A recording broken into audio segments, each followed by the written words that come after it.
I'm Bryan. I don't have a clicker, so I'm going to block this monitor for you. And so, yeah, I'm here to talk about ClojureScript. I guess I forgot the order of the talk, so you have to bear with me a little bit. Right, so I've been a Clojure developer for about 4 years. Before that, I was doing Python, a little bit of JavaScript and HTML, not a lot. So really, when it comes to front end, I'm like pretty much a noob, except for when it comes to Clojure. So I think it should be interesting to see my perspective, like compared to like these seasoned JavaScript devs who breathe this stuff. And I'm interested to hear I just want to show you kind of how we use React from ClojureScript. Oh right, so yeah, sure. I started a company about 1.5 years ago here in Sydney. We got some seed funding. We did not make Series A, but we were able to sell it to a competitor. So that does count as an exit. So right? Okay, I've been told that. That's what they told us when they bought it. So yeah, right now I work at Rock in North Sydney. It's basically ad tech, so transactional marketing. That makes sense. It's really interesting stuff. Talk to me. So yeah, here's what we're going to talk about. Basically, I built this thing called CLJS Fiddle that lets you muck around with ClojureScript. Basically, the reason is because it's really hard to get up and running using ClojureScript. Take it from me. Especially, like, there are some sophisticated things you can do, like actually hook your editor into the live, like the running process. And that stuff's really tricky to get correct. So I just wanted like a playground that people could easily spin up some CLJS and check it out, take it for a spin. So you guys are actually, I guess, in my target demo for that. Yeah, can I stand here? Is that weird, or what should I do there? We just can't see the slides if you stay there. Yeah, exactly. Should I go over here? Yeah, it might actually be okay if you go that way. What the heck? Can I go back here? Just be real careful with that cable, yeah. Thanks. Cool. All right. How's my sound, by the way? Back? Good? Yes? All right, cool. So yeah, so Clojure it's a Lisp, okay? Let me just come out and say it. Did I do this right? Yeah, okay, nice. So here's like the basic data types that Clojure's made of. It's basically like a data-oriented language, which would mean that the real star of the show is the data. And basically you have like a Swiss Army knife of functions that you write, that you use to do transformations on it. So since this is like the ClojureScript talk, these things here are actually JavaScript numbers, like that's what's used in ClojureScript. Also, it's pretty easy. Oh yeah. That way? How's that? Cool. So yeah, these are just like JavaScript numbers, so 12 and 1.1 are exactly the same type, so who cares about types, am I right? Anyway? So we also have ratios in ClojureScript, which are like basically never used. So there's strings, there's keywords. These are interesting because these are basically the keys in associative data structures. So as if it was JSON. So I'm confused actually about JSON, where I think the keys are actually strings, but you can write them as not strings, and I don't really get how that works, but it's never really bit me too bad, so I had to look into it. So yeah, it's kind of like that, but it's actually like its own type. And they evaluate to themselves, and there's other interesting properties for them. And then you got like the run-of-the-mill stuff. Yeah, so let's continue on. So here's the 4 main collection types. So basically there's a list, which you can think of as a linked list, and the source code is actually made out of these, which I find like super cool. Then there's a vector, which acts like an array. A set, it's like a mathematical set. So this is a data structure where it can only have one of each item. Never duplicates. And finally, the hash map. So this is like basically like the meat and potatoes of Clojure. So like in my day job, I run like a server, or I like do a bunch of backend work, and so we think of requests as actually maps. So like headers, and then a header is like a map from whatever headers to the actual header value. And so really, a lot of like stuff is abstracted away, and you just get to think in these like simple, like uncomplicated data structures, which is something that really appeals to me. Any questions or anything? Sweet. So yeah, the data structures literally are the code. And to call a function, you put it at the beginning of a list. So that usually throws people off a bit. So let's check out some examples. If you have 2, you call inc for increment, you get a 3 back. And then I'll let you parse the rest of that. One interesting thing is if you put a quote in front of a list, then the reader does not evaluate it. Does that make sense? Basically, instead of treating it like code, it treats it like data. Cool, so let's continue. So yeah, like I said earlier, I started getting into this slide. So yeah, you should definitely maybe check out, this is a language that will probably change the way that you think about coding because it will force you to really put data like in its rightful place at the top of the altar of things you should care about. So yeah, everything I've shown you so far is immutable, but we're probably going to just skim over that. It's not super important, especially for ClojureScript. So yeah, so here we are defining a function. This is the square function. It's kind of a big deal. And what we do is we call it on 3 here. So basically, since it's at the beginning of a list, that means we're calling it. So instead of saying square, open paren, I mean 3, this is how you would call a function. So here's average. And as you see, all the functions are at the beginning of the list. So the divide function is at the beginning of that list. The reduce function, basically this will just add up. This will just sum the list, right? Everyone knows how to make average. And then you divide by the count. So, often this leads to pretty good looking code where it's simple to reason about because you never have to worry about precedence. What comes first? Double equals or single equals or something like that. I don't know the answer. I'm sure you guys do, but. So what comes first, the division or the addition? That's a great question. So one of the things that is really a huge pain point is to actually see the scoping, right? Especially at first.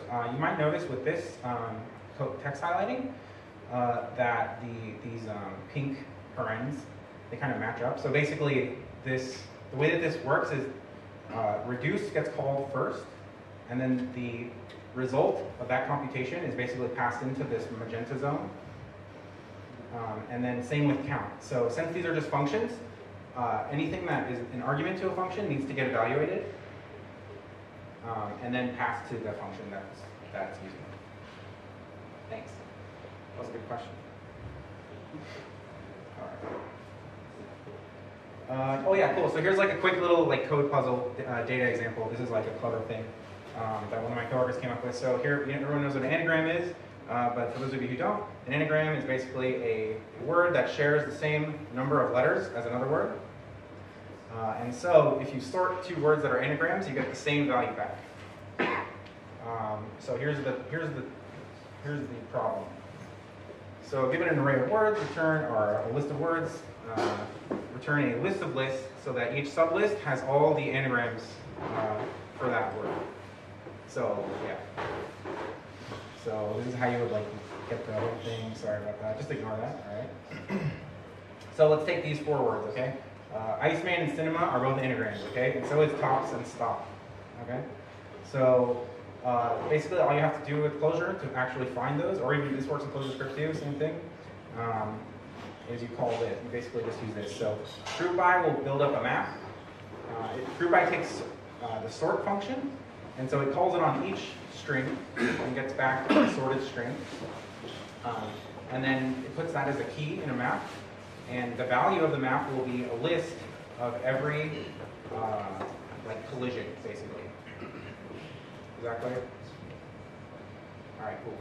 So yeah, I mean, so that's the map, and then to get the values out of the map, you call val. And so this is just a quick example of how easy it is to do maybe you could say it's kind of complicated stuff using Clojure. Underscore, you can do similar stuff, I'm sure, but I just wanted to just show this really quick.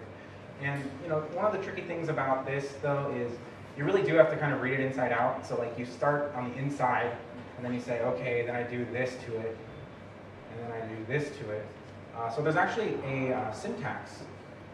Since the code is treated like a data structure, any programmer is able to manipulate it before it gets evaluated. Which means that you can write code that takes code as its input, and then gives you code as its output that gets evaluated. That idea is called a macro. We're not really going to go into those, but I will show you this macro, because it's really cool. So this is the thread last macro, and what it does is it takes words, and it puts it as the last item in this list. And then it takes that whole list and puts it as the last item in a list with vals. So basically, this way you can actually focus on what you're doing, which is you take the words, you group them by the sort function, and then you take the values from that map.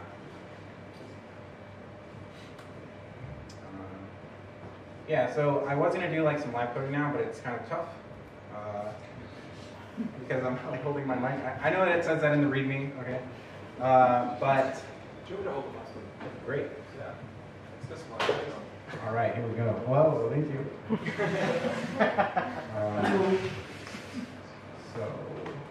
Great. Yeah, I'm like not set up at all. All right, so don't worry, no pressure. I called your bluff.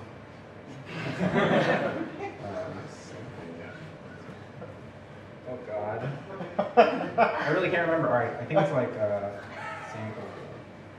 This could be it. Well, no, this isn't it. Okay, guys. Look, I have a running REPL somewhere, so here we go. Actually, could you just solve for like 30 seconds? We call a koala. It jumps out of trees at tourists and hideously names them. Come on, anyone? What do we normally troll visitors with? A drop bear? Yes, come on, this came up last month when we had James Carl here. Alright, I need some better jokes. Nope, we still need some better jokes. Jokes? Anyone? Vito, come on. Nothing. Why do giraffes have long necks? Wait, Why do giraffes have long necks? why do giraffes have long necks? Because it means smelly feet. That was better than my joke. Ready? Come on, guys. We have to be better at this. Oh, we got nearly ready. All right, we need one more joke. It can be terrible. The bar is really low. Who's got one? No one. We are a dull crowd tonight. How do you hide elephants in a cherry patch? How do you hide elephants in a cherry patch? Paint their toenails red. Paint it. I'm not even going to repeat that. Have you ever seen an elephant in a cherry patch? You No. must be lucky. It must. Thanks, Jacob.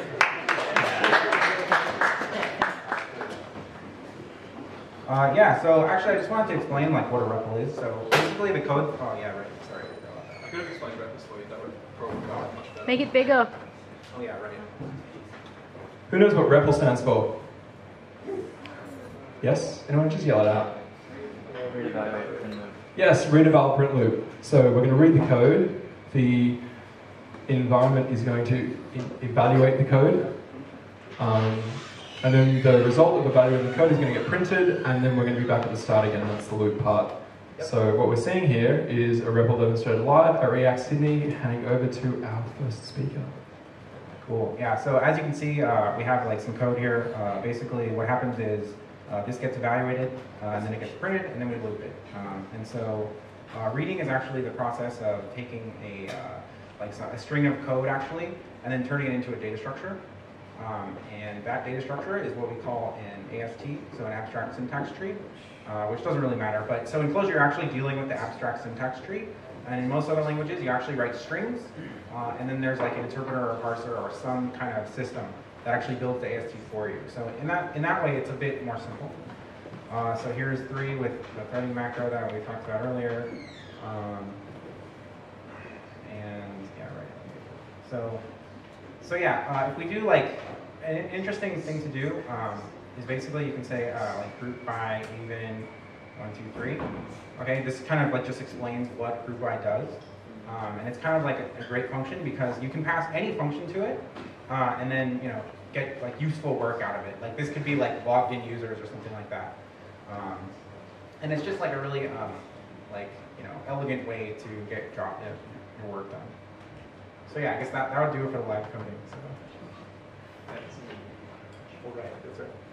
Did you just keep going? Cool. So yeah, so that's like the live coding thing. Cool. Oh, right. So yeah, so all that stuff's interesting, right? It's a bit like abstract, okay?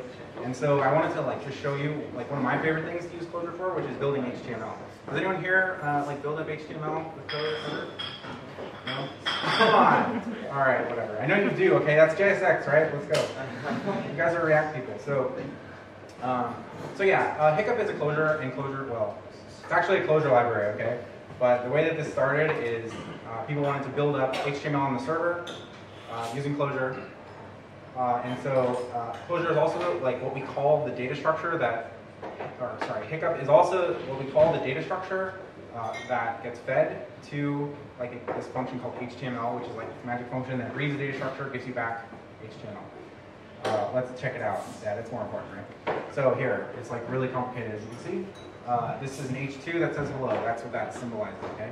So what this actually is a Clojure vector with a keyword and a string. So this is just like some data. You can like build this up any way you want.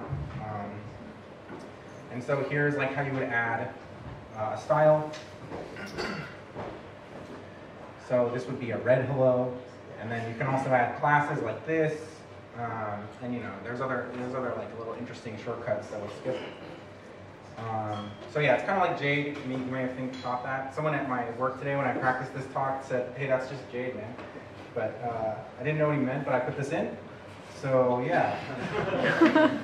But yeah, it's better than Jade. No, I'm just kidding. I don't know anything about it. Cool. So yeah, so this is how you would like really use hiccup, okay? So you'd have like a namespace and all this like cool stuff. And so you get back a string of HTML. How cool is that? What's cooler than this? I don't even know of anything, really. So yeah, I mean, that's kind of how that works. This is all simple stuff. Here's like another simple one. The interesting thing to think about, you might say, oh yeah, can you read that? You might say to yourself, oh, that's just a templating language, right? But no, because it's actually like the real actual programming language, right? So you can build this with any part of the entire language or any library or anything. So it's like a, you know, you might think that templating languages that are like Turing complete are a bad idea, but if it's Turing complete first and then it's a templating language afterward, it's not so bad. So yeah, oh right, and then here's like the fake toy blog post, right? So here's how you make like a blog with it, right? So this is the whole thing, and then you would get back a string. So here's how you create the myToyBlog functions. This is defining a function. It takes a title, the author, and some posts, and then the posts basically are just maps. So here's the title, the author, and the posts. Yeah, and then you would get back like an actual HTML string that you could just toss in a browser, and it kind of makes sense. Is the code looking all right? Is it too big, too small? It's fine, right? Cool. You guys have strong opinions. That's good.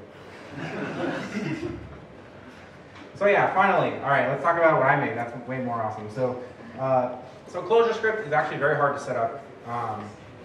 The rumors are true, and I wanted a way to show you guys like how my love of hiccup and building code this way, building HTML this way. I needed to share it with you guys, and the world. You guys first.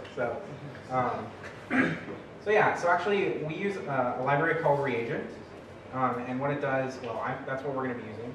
And what it does is it takes data that looks exactly like hiccup, and it turns it into ReactJS components. So that's kind of like the big idea for ClojureScript and Reagent.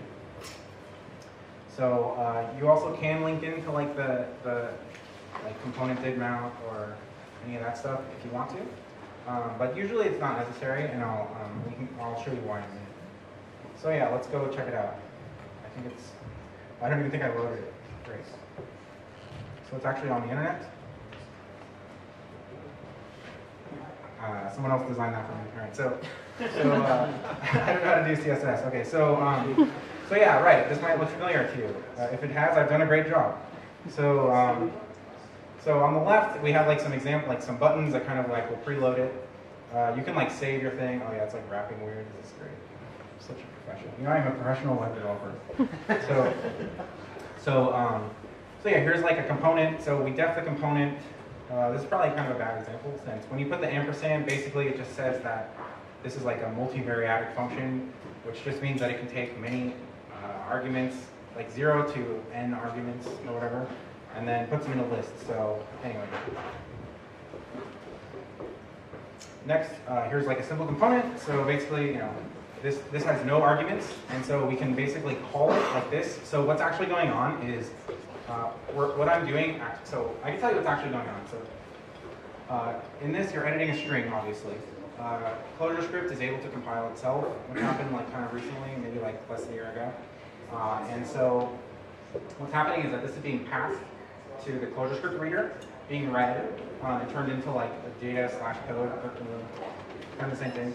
And then it's passed to reagent, which actually mounts it into this like div over here. So yeah, so this is actually like a React component over here. That's like the lamest one ever, since it's just like one thing. But any questions so far? Okay, it's about to get interesting, I promise. So the other thing you can do is you can have like, you know, like a bunch where you say, okay, this is the say hello, this is the hello component, blah blah blah, and then if you give it, you know, does this make sense? Cool. And then finally, the other thing that reagent gives you is something called a reactive atom. So in ClojureScript and Clojure, the way that everything is immutable, except for very few things. And one of the ways that you can define something that is mutable is by calling it an atom. So an atom is something that you can change atomically. And what you're able to do basically is, so with the real reason this is such a thing is because in Clojure it's like multi-threaded and everything. So it actually matters. Obviously in our world it doesn't quite matter so much. But still, like, it's been, like, I think for me anyway, it's been shown that if you minimize the things that you're able to change, it really simplifies your process. You may have found the same. So here's like a list there. I'll show you the counter thing. So this is interesting in that it's like, yeah. So yeah, here we have an atom, and we initialize it to 0. And then what we do is we have this on-click in our button, okay? And so, yeah, you can think of it like that. So we have a function that gets called on our on-click. And what it does, well, I mean, it's probably pretty obvious what it does with this example. But swap will take an atom and a function and apply the function to the current value of the atom, and then put the new value, the value that the function returns into the new value of the atom. So in other words, it updates it. In other words, it adds 1, okay? So yeah, so it totally works. So it's just great. But the interesting thing is that every time you click this, this stuff all gets re-rendered. And the reason for that is because this atom is like slightly different. So this is like the reagent atom. And what it does is it has a mechanism where it says, okay, where am I being dereferenced? In other words, like, who actually cares about me? And anytime it gets updated, it actually goes and, like, you know, re-renders it in a performant way. So yeah, and you know, I mean, I've just shown you, like, you know, some of the examples and all that, but you can really, like, just put whatever you want here. Like, you can just, like, put a span and say, like, 1 + 1, right, and then run that, and that's really, like, the key. And then you can even save it. And this, actually, so this app does not have, like, a backend at all. So what it does is it saves to gist, which is pretty bad, honestly, because you can't search them. If you have a solution to this, come talk to me after. But then you can, you know, save this URL and it will, like, load up and everything. So yeah, let's see. Let's make sure I don't have anything else to say.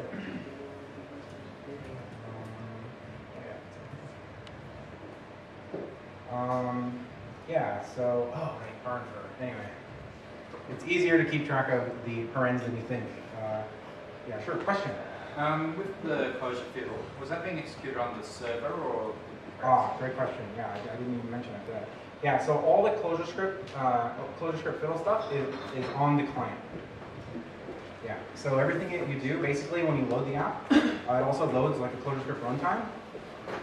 And so, yeah, like it's actually like using JavaScript to, yeah.